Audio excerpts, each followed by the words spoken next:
मुक्तिनाथ धाम, जिसे मोक्ष का स्थान कहा जाता है, नेपाल के हिमालय क्षेत्र में स्थित एक पवित्र तीर्थ स्थल है।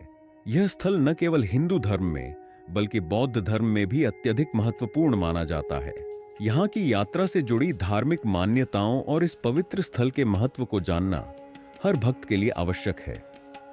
मुक्तिनाथ मंदिर हिंदू धर्म के 108 दिव्य देशमों में से एक है और इसे भगवान विष्णु के 8वें अवतार के रूप में पूजा जाता है। यह मंदिर नेपाल के मुस्तांग जिले में स्थित है और समुद्र तल से लगभग 3710 मीटर की ऊंचाई पर स्थित है। पौराणिक कथाओं के अनुसार इस मंदिर में पूजा करने से भक्तों को जन्म मरण के चक्र से मुक्ति मिलती है।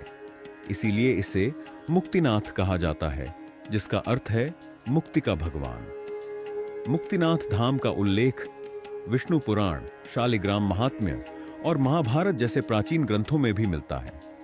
यहाँ पर बहने वाली काली गंडकी नदी से शालिग्राम पत्थर मिलता है, जिसे भगवान विष्णु का प्रतीक माना जाता है।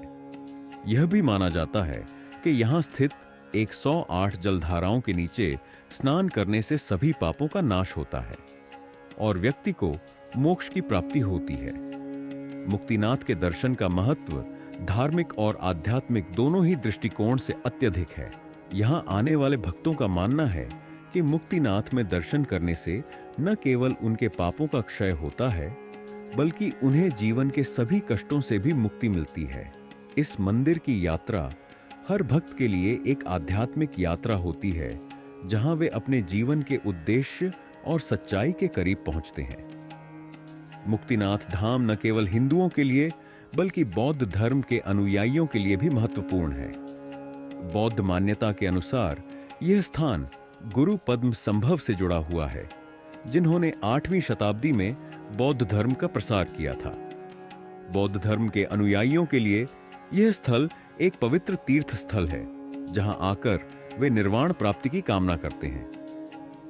मुक्तिनाथ की यात्रा के लिए सबसे उपयुक्त समय मार्च से जून और सितंबर से नवंबर के बीच होता है।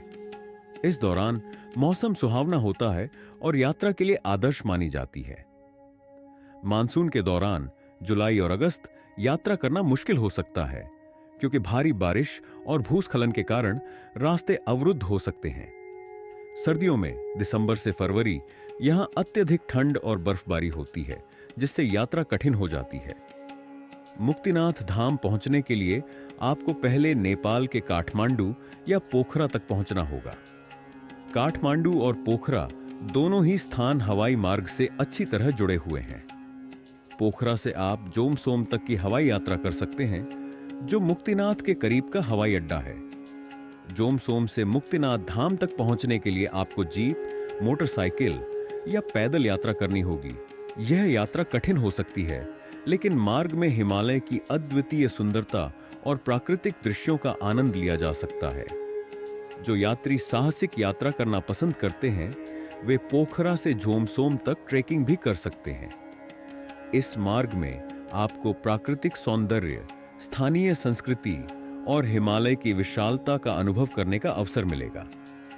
मुक्तिनाथ धाम की यात्रा ऊंचाई और ठंड के कारण चुनौतीपूर्ण हो सकती है, इसलिए यात्रा के दौरान गर्म कपड़े, जूते, दवाइयां और जरूरी दस्तावेज साथ लेकर चलें। पहाड़ी मार्गों पर यात्रा करने वाले यात्रियों को फिटनेस का ध्यान रखना चाहिए और यात्रा से पहले शारीरिक रूप से तैयार रहना चाहिए। मुक्तिनाथ धाम का दर्शन करना न केवल एक धार्मिक यात्रा है, बल्कि यह एक आध्यात्मिक अनुभव भी है। यहाँ की यात्रा से मनुष्य को अपने जीवन के उद्देश्य का बोध होता है और मोक्ष प्राप्ति की दिशा में एक महत्वपूर्ण कदम बढ़ता है। हिमालय की गोद में स्थित इस पवित्र स्थल की यात्रा कठिन हो सकती है, लेकिन इसकी पवित्रता और दिव्यता के कारण यह यात्रा हर भक्त के लिए अविस्मरणीय अनुभव होती है। तो दोस्तों, यह था हमारा गाइड, मुक्तिनाथ दर्शन का महत्व, कब और कैसे जाएं 2025 में। मुझे उम्मीद है कि यह जानकारी आपके लिए उपयोगी रही होगी और आपके सवालों का जवाब मिल गया होगा। अब मैं आपसे पूछना चाहूंगा, क्या आप भी मुक्तिनाथ की यात्रा की योजना बना रहे हैं? क्या आपके मन में कोई सवाल है जो इस यात्रा को लेकर रह गया हो? या फिर आप हमारे चैनल पर किस डेस्टिनेशन की जानकारी देखना चाहते हैं। कमेंट करके अपने विचार और सवाल जरूर बताएं। और अगर आपको यह वीडियो पसंद आया हो तो इसे लाइक और शेयर करना ना भूलें।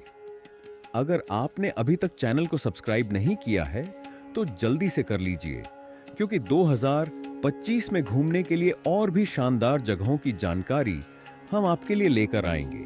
मिलते हैं अगले वीडियो में। तब तक के लिए सुरक्षित यात्रा करें और अपनी जिंदगी को एक नई दिशा दें। धन्यवाद।